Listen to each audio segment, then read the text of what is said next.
Y ya que estamos hablando de congresistas, estamos enlazados telefónicamente con la congresista Jenny Vilcatoma, actual tercera vicepresidenta del Parlamento, y le damos la bienvenida. Muchas gracias por estar enlazados con nosotros, congresista. Muy buenas noches, gracias por la comunicación. Buenas noches. Bueno, definitivamente hay un cuestionamiento, ¿no?, al archivamiento de las denuncias contra el exfiscal de la Nación, Pedro Chávarri. Archivamiento que usted ha respaldado, argumentando que hay una pugna de poder dentro del Ministerio Público. ¿Considera que aún y cuando supongamos que así sea, esto debe ameritar que no se investigue como corresponde frente a situaciones que muestran ciertas irregularidades? Buenas noches. En mi caso, yo no he respaldado el archivo de la denuncia de la señora fiscal Zoraida Ábalos porque yo no participo de la Subcomisión de Acusaciones Constitucionales. Lo que he dado yo es una opinión de una posición que mantengo hace bastante tiempo en atención a las irregularidades que vengo denunciando contra Pablo Sánchez, contra el exfiscal Cubas Villanueva en relación al caso Madre Mía, a la señora Zoraida Ábalos, y porque tengo conocimiento directo de esas pugnas que se dan dentro del Ministerio Público precisamente para poder copar ciertos espacios y someter a una institución que es constitucionalmente autónoma. Se entiende y se encuentra lógica en su posición. Sin embargo, denuncias como estas, particularmente la del ingreso a las oficinas lacradas del Ministerio Público, donde hay imágenes, testimonios, incluso de personas muy cercanas al exfiscal de la Nación, como el caso de su asesora, ¿no considera que tendrían que pasar pues por este tamiz de investigación, este prejuicio político que no demanda ni siquiera pruebas, sino indicios? Por supuesto que sí, considero que tiene que ser investigado. Todo tipo de denuncia o cuestionamiento, observando la legalidad, observando las jerarquías, observando los órganos competentes, por supuesto que tiene que ser investigado. Ahora, en relación a la votación que tengo que dar en la comisión permanente, yo no podría adelantar ningún tipo de opinión, pues esta decisión todavía tiene que llegar a la comisión permanente, donde se aprobará o se desaprobará.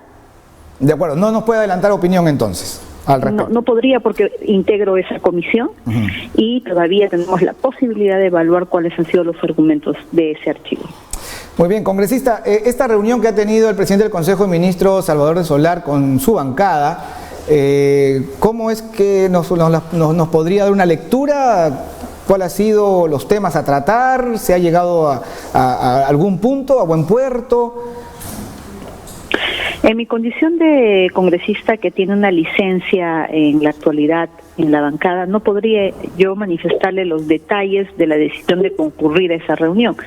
Sin embargo, de la posición del vocero, todos entendemos que estas relaciones están orientadas a poder mejorar, ¿no?, la comunicación entre el Poder Ejecutivo y el Poder Legislativo, y eso es saludable. La forma de llegar a consensos es mediante reuniones, mediante conversaciones, más no mediante amenazas o amedrentamientos que vulneren la autonomía de poderes que son autónomos. ¿Cree que ese tono un tanto amenazante, ¿no?, que se sintió en algún momento, y lo sentimos todos, cree que ha bajado? Sí. ¿Cree que ha bajado? ¿Hay un diálogo más, una mejor interacción entre legislativo y ejecutivo? Así es, estos días todos estamos siendo testigos que esas tensiones han disminuido. Creo que esa fue la manera con la que se debió proceder desde el principio. Sin embargo, todo lo que signifique una reforma que mejore el futuro del país, yo la apoyo, ¿no? Yo creo que varias de las iniciativas son interesantes, otras las cuestiono, pero sí estoy de acuerdo con que se pueda generar una reforma en el ámbito electoral, así como también estuve de acuerdo en las reformas en el ámbito del sistema de justicia. ¿Cuáles de las reformas o proyectos presentados por el Ejecutivo usted cuestiona?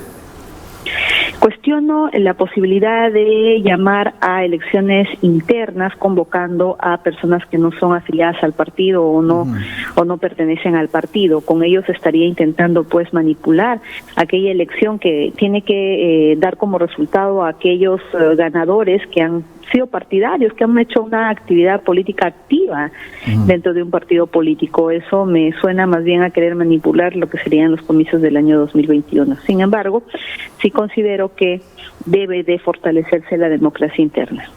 Ahora, ¿cómo es que se podría manipular a través de la participación de ciudadanos independientes? Yo entiendo que, claro, la cifra de por sí ya sí me parece una utopía, ¿no? 280.000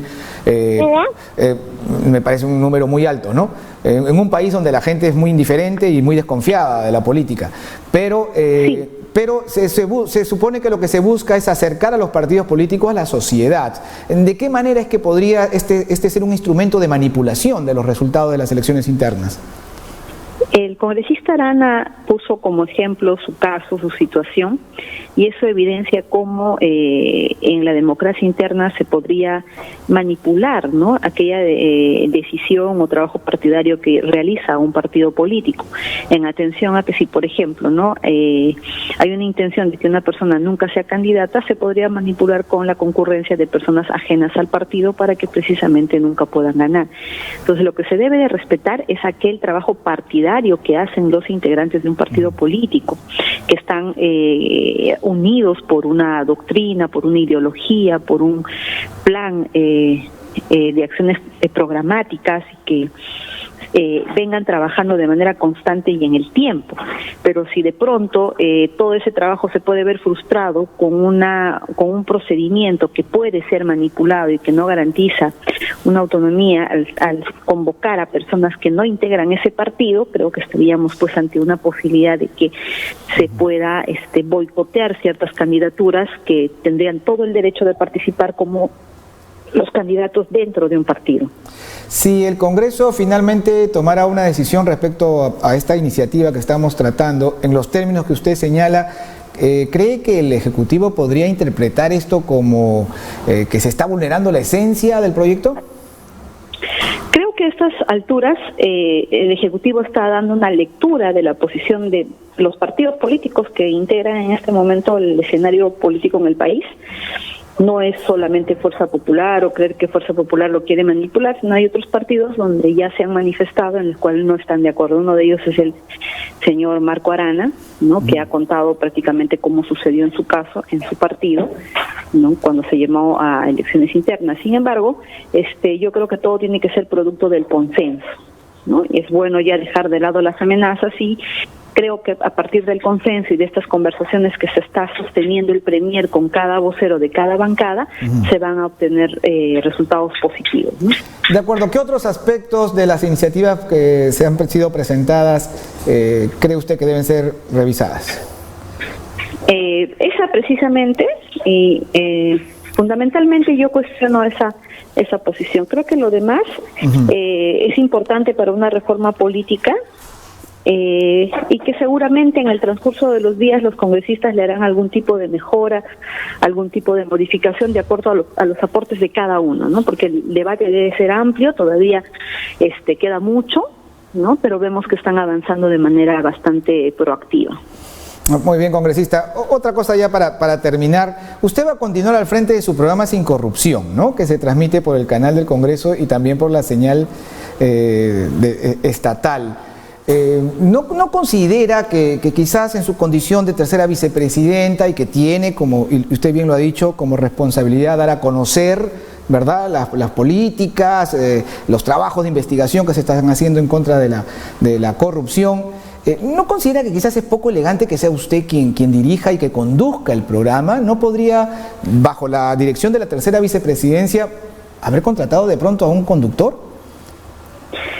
En la tercera vicepresidencia se encuentra, asignada la oficina de enlace, que es una oficina que visita todos los departamentos y se reúne con todas las autoridades y también recibe las denuncias que los ciudadanos quieran interponer.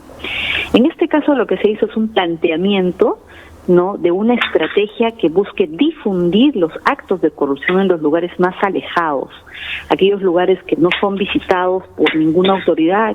Uno de esos casos es haber descubierto que en la localidad de Naranjos, en el departamento de San Martín, las personas toman agua con heces, y eso lo descubrió este programa Sin Corrupción.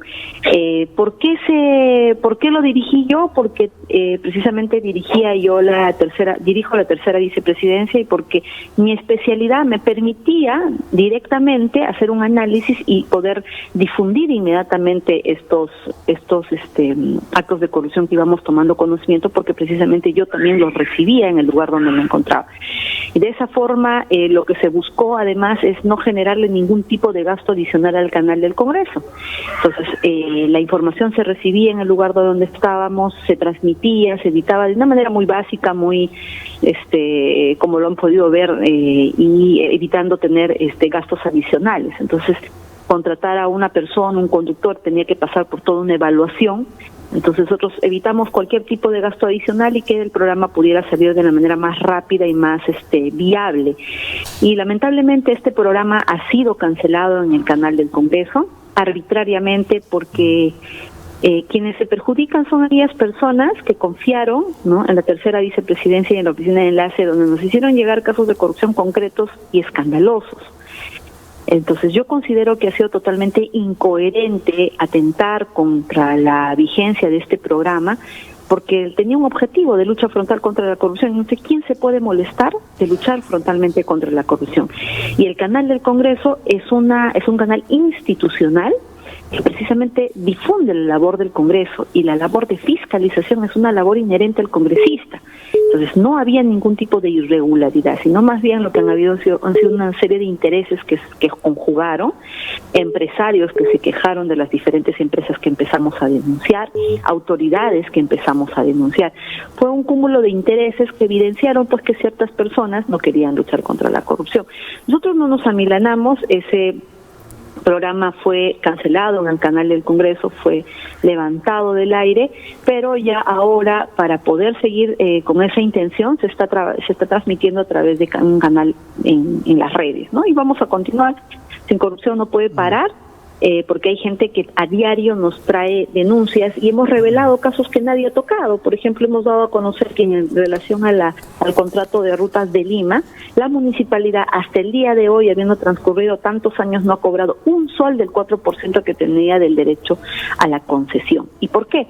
Porque no se habrían cumplido con las obras obligatorias tal como lo pacta el contrato. Pero si usted se va a ver qué es lo que sucedió con cada obra obligatoria, la entrega está al 99.27, al 99.87, al 99.50, de forma tal que nunca aparecen como terminadas al 100%, y eso impide que la municipalidad haya cobrado. Claro, aquí se evidencia corrupción, porque yo no entiendo qué funcionario, qué representante de una institución que sabe que va a percibir ingresos sobre vías que está entregando incluso existentes y construidas, va a decidir no cobrar durante tantos años. Es decir, si hoy se resolviera el contrato, la municipalidad no cobró. Esa es la verdadera razón por la que no quieren resolver ese contrato, porque se va a evidenciar todas las graves irregularidades que se han cometido, ¿no?, y actos de colusión, porque propiamente aquí ha habido acuerdos con los funcionarios de la municipalidad para permitir que esto suceda durante tantos años.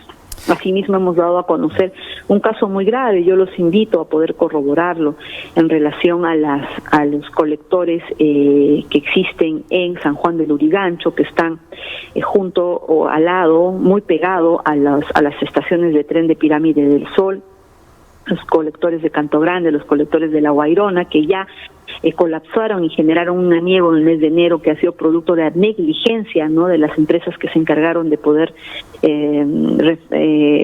realizar unos trabajos sobre unos pedazos de pista que se habían hundido. Se dejaron pasar 10 días sin haber informado a la población, que quienes pudieron haberse retirado con todas sus pertenencias y no haber sufrido toda esta desgracia que los tocó, pero sobre todo que hay un informe de INDECI que dice que hay un riesgo muy alto de desastre al colapsar estos colectores que tienen que ser reubicados y que están al lado del tren. Es decir, que no solamente se generaría un gran aniego, sino el tren puede desplomarse.